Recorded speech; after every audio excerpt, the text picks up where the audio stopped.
ನಮ್ಮ ಪಕ್ಷದ ವತಿಯಿಂದ ನಾವು ಬರಗಾಲದ ಬಗ್ಗೆ ಒಂದು ರೂಲ್ 16ನಲ್ಲಿ ನಿಲುವಳಿ ಸೂಚನೆ ಕೊಟ್ಟಿದ್ದೆ. ನಮ್ಮ ಪಕ್ಷದ ನಾಯಕರಾದಂಥ ಸುರೇಶ್ ಬಾಬು ಅವರು ಕೊಟ್ಟಿದ್ದರು. ಕಳೆದ 2 ವರ್ಷದ ರೈತರು ಬೆಳೆ ನಾಶ ಆಗಿರೋದು ಇನ್ಶೂರೆನ್ಸ್ ಇವತ್ತುವರೆಗೆ ಕೊಟ್ಟಿಲ್ಲ. ಮತ್ತು ಅದ್ರ ಜೊತೆಗೆ ವಿಮೆಯವರು ಸಹ ಸರ್ಕಾರ ಜೊತೆ ಶಾಮೀಲಾಗಿ ರೈತರಿಗೆ ಸರಿಯಾದ ರೀತಿ ಬೆಳೆ ವಿಮೆ ಕೊಡ್ತಾ ಇಲ್ಲ. ನೀರಾವರಿ ಪ್ರದೇಶದಲ್ಲಿ ನಾಲೆಗಳು ಬಿಟ್ಟಿಲ್ಲ. ಹೇಮಾವತಿ ಇರ್ಬೋದು, ಕಾವೇರಿ ನದಿಯ ಅಚ್ಚುಕಟ್ಟು KRS ಡ್ಯಾಮ್ನಿಂದ ಇರ್ಬೋದು, ಯಾವುದೇ ನೀರು ಇವತ್ತು ಕೃಷಿ ಚಟುವಟಿಕೆಗಳಿಗೆ ಒಂದು ಹನಿ ನೀರು ಬಂದಿಲ್ಲ. ಸಂಪೂರ್ಣ ರೈತರು ಇವತ್ತು ಸಂಕಷ್ಟದಲ್ಲಿದ್ದಾರೆ.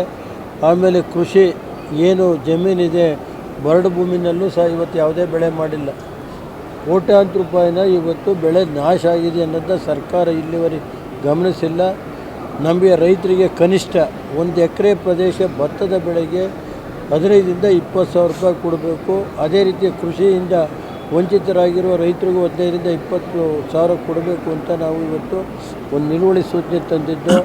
ಆದರೆ ಇವತ್ತು ನಾವು NDA ಜೊತೆ ಇರುವಾಗ ನಮ್ಮ ವಿರೋಧ ಪಕ್ಷದ ನಾಯಕರು ರಾಜ್ಯದ BJP ಅಧ್ಯಕ್ಷರಾದಂಥ ಒಟ್ಟಿಗೆ ನಾವು ತರಬೇಕು, ಇದು ನಾಗೇಂದ್ರ ಅವರ ವಿಷಯ ಇರುವಾಗ ಅದಕ್ಕೆ ಇದು ಬರಲ್ಲ ಅನ್ನೋ ದೃಷ್ಟಿಯಲ್ಲಿ ನಾವು ಅದನ್ನು ಇವತ್ತು ನಿಲುವಳಿ ಸೂಚನೆಯನ್ನು ನಾವು ಏನು ಕೊಟ್ಟಿದ್ದೀವಿ ಅದನ್ನು ಮುಂದಿನ ದಿನದಲ್ಲಿ ತಗೊಳ್ಳೋದು. ಇವತ್ತು ನಾಗೇಂದ್ರ ಅವರ ಇದಕ್ಕೆ ಸಂಪೂರ್ಣ ನಾವೆಲ್ಲ ಸೇರಿ ಒಟ್ಟಾಗಿ ಹೋರಾಟ ಮಾಡಬೇಕು ಅನ್ನೋದು ವಿರೋಧ ಪಕ್ಷದ ನಾಯಕರು ಏನು ಹೇಳಿದ್ದಾರೆ ಅದಕ್ಕೆ ಸಮ್ಮತಿ ಇದೆ. ನಾವು ಮೀಟಿಂಗ್ ಮಾಡಿ ಆ ಸಮ್ಮತಿಗೆ ರಾಜ್ಯ ಅಧ್ಯಕ್ಷರು ಮತ್ತು ವಿರೋಧ ಪಕ್ಷದ ನಾಯಕರು ಏನು ಹೇಳಿದ್ದಾರೆ ಅದಕ್ಕೆ ನಾವು ಬದ್ಧ ಅಂಥೇಳಿ ನಾವು ಪೂರ್ತಿ ಏನೇ ಇರಲಿ ಸದನದಲ್ಲಿ ನಾವು ಒಟ್ಟಾಗಿ ನಾವು ಈ ಸರ್ಕಾರದ ವಿರುದ್ಧ ಎದುರಿಸಬೇಕು ಅನ್ನೋದು ನಿರ್ಣಯ ಮಾಡಿದ್ವಿ.